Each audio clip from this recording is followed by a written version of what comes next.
Hi friends, my name is Kim. Welcome to Healing Cottage Homestead. Welcome to my kitchen. I'm so happy to have you with me today. So today we're going to make a recipe that I don't have all the ingredients for, and I thought that I did because I specifically placed a Walmart order to get the ingredients, but I'm missing one of the key ingredients. So we're making Picadillo, which I hope I'm pronouncing that right, in lettuce leaves. Only we don't have lettuce leaves. So I'm going to use these low carb tortillas and see how that tastes. So we are still going to make this because I laid out the beef and have all the other ingredients. So what I'm doing now is I'm just dicing up some onion that we're going to put in the skillet and get it sauteed. I watch people cut onions and they do such an amazing job, and I never seem to be able to cut them the way the people on TV cut them. So I guess I need to watch in slow motion and see how they're doing this, because I've even had people comment on how poorly I cut an onion, and that they worry that I'm going to cut myself when I'm cutting the onion. I'm dumping half of it on the floor. So, how is your week going? My week, it is Tuesday. I should have had a video out tonight, but I am also dressed up because we have an audit this week at work, and so I had to go to the office. And for lunch today, they served sandwich stuff and salads, but they had tofu, and I really like tofu, and it was a really good texture. You know, sometimes you can get tofu and the texture is just, I like firm. So I should preface that with, I like firm tofu. I don't like it where it's soft at all. And this was just, actually people thought it was chicken. So that's a compliment to the chef, right? So this is only half an onion, but it's quite a bit of onion. So that's all we're going to use. It calls for 1 onion chopped. We're just going to do a half an onion because this is a lot of onion. And then I could, oh, here's my garlic. I couldn't find, I searched high and low for my garlic peeler or garlic press and couldn't find it, and lo and behold, it's right there in front of my face. So I got on the scales this morning before I went, and I weighed 166, so I don't remember what I weighed the last time I told you, but I weighed 166 this morning, and then promptly went in and had a, I did good for breakfast. I had an omelet with spinach and Swiss cheese and fresh fruit. We have a cafeteria at my work, so I had that made, and then for lunch I had a Caesar salad with tofu and tomato and balsamic dressing, because you could choose the balsamic or the Caesar dressing, and I chose the balsamic. And it was interesting because they make a light colored balsamic at my work. I have never seen that. I would not know it was balsamic just by looking at it. And you know how balsamic is usually a dark color, so I didn't know they made light color, but they do, because every time I've had it at my work, it is this light color. And so did great with breakfast, did great with lunch, but they had snacks. And snacks are my weakness. And apparently tomorrow they're going to bring even more snacks, including gummy bears. And gummy bears are one of my weaknesses. So we'll see what I weigh by the time this week is over. But how are you doing? This month is the Every Bit Counts. So August, Three Rivers Homestead does the Every Bit Counts challenge. And it's not coming, it doesn't look like much is coming out of there. And it is to preserve something every day of the month. Well, I'm not going to get every day of the month. I'm going to miss out on that because I just have so many other things going on. But I'm going to hit a few things. And I went by, so last year I got tomatoes. I didn't have enough tomatoes myself in my own garden. So I went to this gentleman in my town, well, in the town next to me, and he grew tomatoes and gave, I bought his seconds, the ones that he couldn't put out on his fruit farm stand. So that's what I bought off of him last year, and I canned. So I drove by there this weekend, and he didn't grow a garden this year. I'm really hoping he's okay because he has been there every year for the past few years. Even before I started canning, I would buy tomatoes off of this farm stand, and I would buy,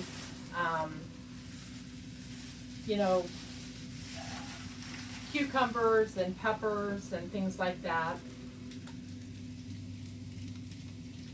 So anyway, I was disappointed that I don't have a resource to get tomatoes that are inexpensive. Because all the resources that I have, they're still pretty expensive. And I know that we don't all can to save money, but I would like to save a little bit of money with my food preservation. I do like the flavor of canned tomatoes, and I use a lot of canned tomatoes. This is a recipe that I personally think I would modify and include canned tomatoes, but I could be wrong. I've never tasted it. I don't know what it's supposed to taste like. And obviously I'm not going to still know what it's supposed to taste like because I don't have lettuce leaves. But I'm going to guess that's my own fault because I didn't get anything that said, oh, there are modifications to your order or substitutions. They usually say there's substitutions to your order. And I didn't have anything that said I had substitutions. So my guess is I didn't actually put it in my cart. I must have thought I did, but I didn't do it. So we're going to cut up a little bit of olives, and I bought, it called for green olives without pimento, and I bought Greek olives. So we're just going to cut those up a little bit.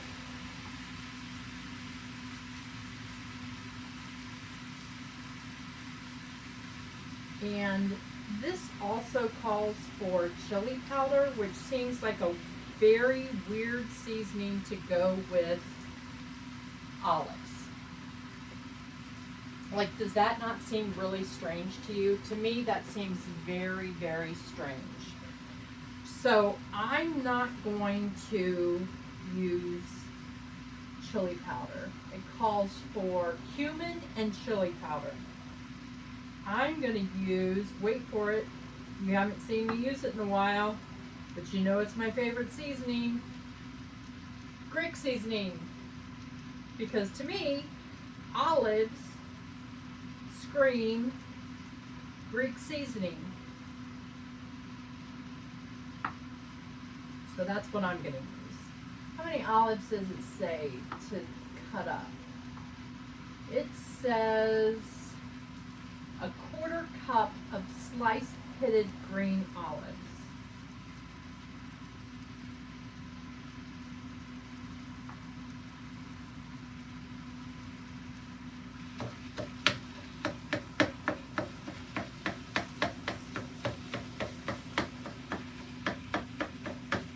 It does call for cilantro too, and cilantro seems to go with chili powder and cumin, but since I'm making this up, I'm going to go ahead and use Greek seasoning, and I'm not going to use the cilantro. I'm going to go ahead and salt and pepper this a little bit.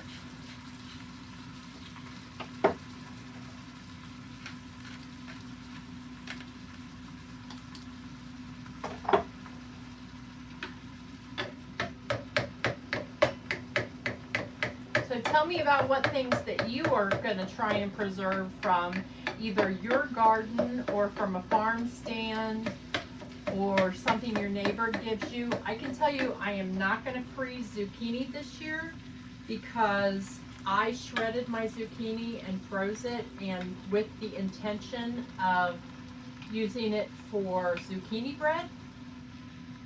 And I used it for zucchini bread, and I may have drained too much of the liquid off of the zucchini, but it was the worst zucchini bread I've ever made in my life.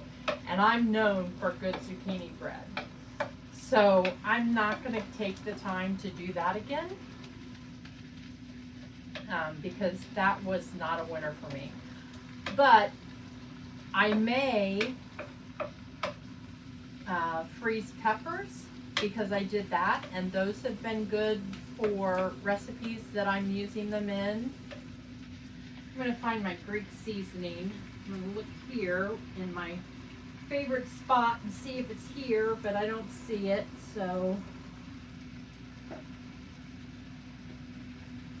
I got sumac, and I need to find a recipe using sumac. So if you have a recipe using sumac, tell me what that is. Because I'm not really sure why I bought it. I don't see my Greek. There's my Greek seasoning. We're going to go ahead and add this Greek seasoning. Generous amount, maybe about a teaspoon.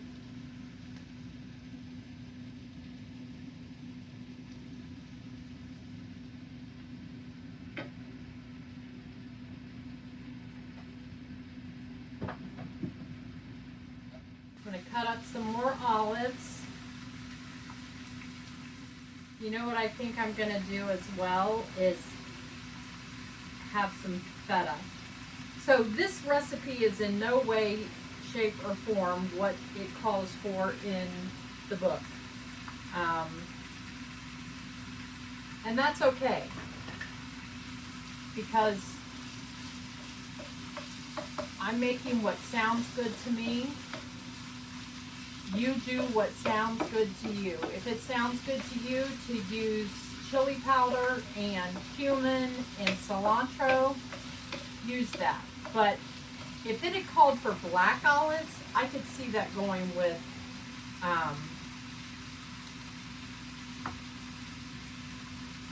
chili powder and cumin. But I do not see green olives going with chili powder and cumin. I just don't, I'm not feeling it. So I'm going to get some feta cheese out of the fridge, and we're going to add some of that to our finished product. So, oh, it does call for 2 tablespoons of red wine vinegar. So I'll add some of that. See, that just does not seem to go to me with cumin and chili powder.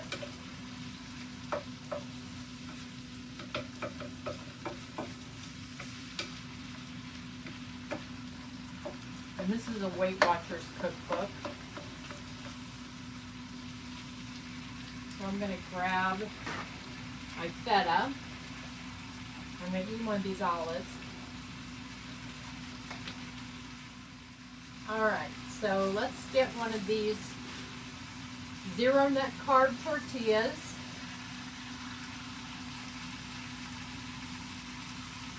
Woo! Hot! Very hot.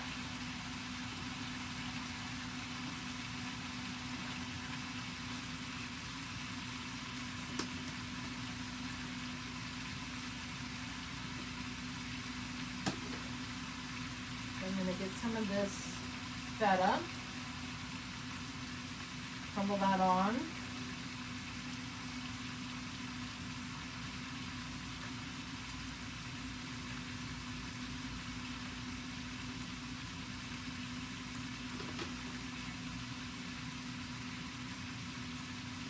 So this is what it looks like. Still very hot. But let's give it a taste.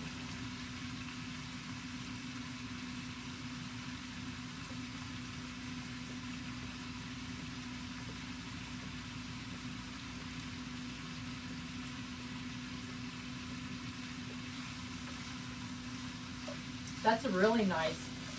I used a little bit too much feta. I would use a little bit less feta, but the flavor of the meat is really nice. That Greek seasoning, the onions, the garlic, even the vinegar with those olives really give it a nice flavor. I'm going to tell you what the nutritional information is because we're using the 0 net carb tortillas, and that would be basically the same as in our net carbs as using lettuce leaves. So we're looking at 100 calories, 4 total grams of fat, 4 net carbs, 12 grams of protein, and 32 milligrams of cholesterol. So that's not bad at all. And I hope that you realize that you can turn a recipe into whatever you want, because I really use this recipe loosely. I wanted something different to make with hamburger. I thought the lettuce leaf cups would be in lettuce leaves would be a good way to use that hamburger. Didn't work out for me, so we're using these flour tortillas instead. It's still delicious. It's something that I'm going to enjoy tonight for dinner. So I hope that you realize that you have the freedom to do whatever it is that you want with your recipes. I do hope you enjoyed tonight's recipe, and if you did, give it a thumbs up. Subscribe to my channel, Healing Cottage Homestead. I typically post videos on Tuesdays and Fridays, unless, of course, like this week, I'm too busy with work. And this video is going to come out on Friday instead. I also can be followed on Instagram, Facebook, and TikTok. And I really, really appreciate your time when you come to watch my videos and watch them all the way through. And it really helps the algorithm find me when people are looking for diabetic-friendly recipes when you like and subscribe. So tell me what it is you'd like for me to cook next. Leave a comment for me, and I would love to hear something that you would like me to turn either into a diabetic-friendly recipe or find something that is already diabetic-friendly that you would like. I really enjoyed our time together today, friends. I know I was chatty Cathy, so thank you for putting up with me, and I look forward to cooking with you again soon. Take care.